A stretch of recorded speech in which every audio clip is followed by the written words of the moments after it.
नमस्कार, मैं हूं चंद्रभान सिंह भदौरिया और आप देख रहे हैं सीबी लाइव यानी झाबुआ अलीराजपुर लाइव। मध्य प्रदेश के गरीब जिलों में शुमार अलीराजपुर के कठियावाड़ा विकास खंड में सरकारी बाबू ने अपने अफसर साथियों के साथ मिलकर 20 करोड़ से ज्यादा का गबन कर दिया। 5-6 लोग नामजद हुए, जिसमें कमल राठौड़ भी है जो कि मुख्य लेखापाल है। बाकी 5 को अग्रिम जमानत मिल गई, लेकिन कमल राठौड़ की अग्रिम जमानत खारिज कर दी गई। पुलिस ने उस पर 5,000 रुपए का इनाम भी रखा है और वो पुलिस को ठेंगा बताते हुए आतिशबाजी कर रहा है।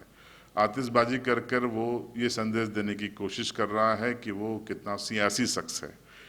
यहाँ हम बात सियासत की नहीं करेंगे, यहाँ हम बात करेंगे कि 100 दिन बाद FIR दर्ज क्यों हुई। ये पार्ट 3 है जिसका आप लोग इंतजार कर रहे थे। पार्ट 3 जल्दी आना था, लेकिन इसी बीच मुझे किडनी स्टोन का पेन शुरू हुआ। मैं इंदौर गया और अपना जब जांच करवाई तो पता चला 12 mm का स्टोन है। सर्जरी हुई और उसके बाद बेड रेस्ट को कहा गया। 3 तारीख को काउंटिंग के बाद मैंने अपना काम शुरू किया और आज ये वीडियो पार्ट 3 आ रहा है। तो इस पार्ट 3 में हम ये बात करेंगे कि कैसे प्रशासन का तंत्र 20 करोड़ से ज्यादा का गबन करने के बावजूद, नामजद होने के बावजूद, कैसे उसको 100 दिन का वक्त दिया गया। जी हाँ, 100 दिन का वक्त दिया गया। ट्रेजरी डिपार्टमेंट, लेखा विभाग 100 दिन पहले पकड़ लेता है कि साहब ये गड़बड़ी हुई है। सब कुछ आंकड़े हैं, ऑनलाइन है, गड़बड़ी आपके पास है। क्या JCB या पॉकलैंड मशीन लगती है क्या? 100 दिन लगते हैं क्या जांच के लिए? या फिर आप भोपाल से कछुए से स्पर्धा कर रहे थे अलीराजपुर के कठियावाड़ा में FIR कराने के लिए आने के लिए? ऐसा नहीं है, सभी को पता था सब कुछ होगा, लेकिन उसको वक्त दिया गया। अब आपको बताता हूं मैं तथ्यों के साथ कि कमल राठौड़ को वक्त क्यों दिया गया। वक्त इसलिए दिया गया क्योंकि कमल राठौड़ की जो तमाम प्रॉपर्टियां हैं, या तो कुछ उसके नाम पर है, अधिकांश उसकी पत्नी प्रज्ञा राठौड़ के नाम पर है, और कुछ उसने अपने गरीब रिश्तेदारों के नाम पे करा रखी है। जैसे ही उसे इस बात का एहसास हो गया कि उसकी चोरी पकड़ ली गई है, अब देर सवेर उसका बचना मुश्किल है क्योंकि डॉक्यूमेंटल प्रूफ है। तब उसने जो मैनेजमेंट किया जांच अधिकारियों से, अपने प्रशासनिक संपर्कों से, कि साहब FIR तो होगी, मैं बच नहीं सकता, जेल भी जाऊंगा, लेकिन मुझे जरा मेरी ये उठापटक करके मैंने जो संपत्ति खड़ी की है इसको ठिकाने लगा लेने दीजिए। उसके लिए मुझे वक्त चाहिए 2 या 3 महीने का। और बोलिए आपको क्या चाहिए? तो वक्त दे दिया गया। वक्त कैसे मिला होगा आप भी समझते हैं। हिंदुस्तान में कैसे ओबलाइज किया जाता है आप भी जानते हैं। तो वक्त मिल गया साहब कि जांच को हम लंबित कर देते हैं और फिर चुनावों का हवाला दे देते हैं, और ठीक है उसके बाद देखते हैं। ठीक है साहब, सबका काम हो गया। और इस दौरान अलीराजपुर शहर में ही कम से कम 10-12 संपत्तियां जो उसकी पत्नी प्रज्ञा राठौड़ के नाम पे थी, वो सेल की गई। जी हाँ, सेल की गई। और अन्य संपत्तियां किसके नाम पर थी और सेल की गई, ये एक जांच का विषय है। सूचना के अधिकार का एक एप्लीकेशन मेरा फाइल आज हो रहा है, वो आपको उसके नतीजे आने पे मैं विस्तार से बताऊंगा।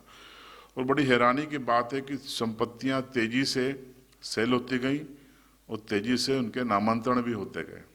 एक आम आदमी को नामांतरण कराने में नानी याद आ जाती है, दादी नानी याद आ जाती है, लेकिन यहाँ पे बड़े आराम से एक टाइम लिमिट के भीतर सभी संपत्तियों के जो सेल की गई उसके नामांतरण भी हो गए। ठीक है भैया, MP अजब है, सबसे गजब है, तो सब कुछ चलता है यहाँ पे। तो ये भी हो गया। सवाल ये है कि ये शुतुरमुर्ग एक जानवर होता है, आपने सुना होगा, बड़ा विशाल जानवर होता है, उसकी गर्दन लंबी होती है।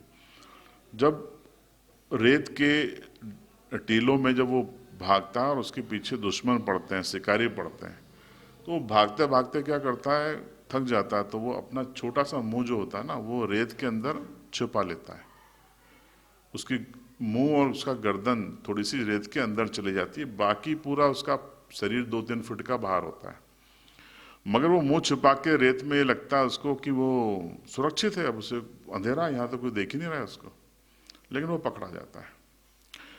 तो ये जो भाई साहब थे जो संपत्ति 100 दिन का समय लेके ठिकाने लगा रहे थे, तो इनके दिमाग में ये था कि ये जो संपत्ति है, जब एफआईआर होगी तो रिकवरी की बात आएगी कि भैया 20 करोड़ चले गए वो तो अपनी जगह, लेकिन ये वापस कैसे आएंगे।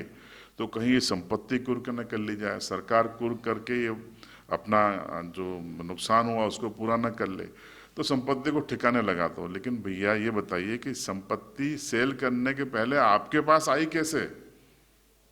जांच का एक विषय तो ये भी होता है। अलीराजपुर जिले में फिलहाल कोई ऐसा शख्स नहीं है जो लोकायुक्त में या ईओडब्ल्यू में जाके इसकी संपत्ति की जांच करने के लिए शिकायत कर दे। वहां भी मान लीजिए मैनेजमेंट होता है तो कोर्ट में ये प्रकरण फाइल कर दे। इंतजार करते हैं, एक पखवाड़े में अगर कोई ऐसा शख्स नहीं मिला तो शख्स आएगा जरूर। लोकायुक्त में भी जांच होनी चाहिए, ईओडब्ल्यू में भी जांच होनी चाहिए। और ये एजेंसियां किसी दबाव में नहीं करती हैं तो वाया न्यायालय ये जांच हो सकती है, क्योंकि आंकड़े कागजों पे सामने हैं और तमाम आरटीआई लगी हैं, आने पे चीज़ें स्पष्ट होंगी। तो इस शख्स ने अपनी पत्नी के नाम पे जो प्रॉपर्टी थी वो सेल की, और यहाँ पे नहीं की, इंदौर में भी की। और प्रॉपर्टी बताई जाती है गंदवानी, अंजड़ और न जाने कहाँ कहाँ, और कई ऐसे रिश्तेदारों के नाम पर। अब देखिए कि ये क्यों सेल की। अब आप समझ गए ना कि 100 दिन का वक्त क्यों दिया गया। मामला पकड़ में आने के बाद से एफआईआर के बीच का समय अवधि थी 100 दिन, और इस 100 दिन में कमल राठौड़ से इतना ज़्यादा स्नेह था प्रशासन के लोगों को कि यहाँ कहा गया कि साहब वो जांच एजेंसियाँ वो वहाँ का विषय है, हमारा नहीं है, और यहाँ पर उसको वक्त दे दिया गया। और इस पूरे दौरान कमल राठौड़ की पत्नी ने कमल राठौड़ के साथ मिलके अपनी संपत्ति को सेल कर दिया। कितनी सेल की, कितनी बची हुई है, इसकी थोड़ी जानकारी आनी बाकी है, लेकिन जो हमारे पास आंकड़े हैं, अब रजिस्ट्रार कार्यालय से और हम लोग उसके आंकड़े को जुटा रहे हैं कि बीते 3 महीनों में क्या क्या प्रॉपर्टी हुई है और किन किन का नामांतरण रजिस्ट्रेशन के रजिस्ट्री के तुरंत बाद हो गया, ये भी हम इसकी डिटेल निकाल रहे हैं। तो अगले वीडियो में हम आपको वो भी विस्तार के साथ बताएंगे। और अब आपको समझ में आ गया कि ये वक्त क्यों दिया गया था। तो ये वक्त इसलिए दिया गया था। अगला जो अंक आएगा, ये लंबा हो रहा है, फिर अगला जो पार्ट 4 हम आपके लिए बनाएंगे उसमें आपको कुछ रोचक वीडियो भी बताएंगे कि इस कांड के आरोपी कैसे गोवा में मस्ती कर रहे हैं। तो बने रहिएगा और कोशिश करेंगे कि आपको हम एक ऑडियो सुनाएं जो इस पूरे केस से जुड़ा हुआ है। चैनल पर नए हो तो सब्सक्राइब जरूर कीजिएगा और बेल आइकन दबाइएगा।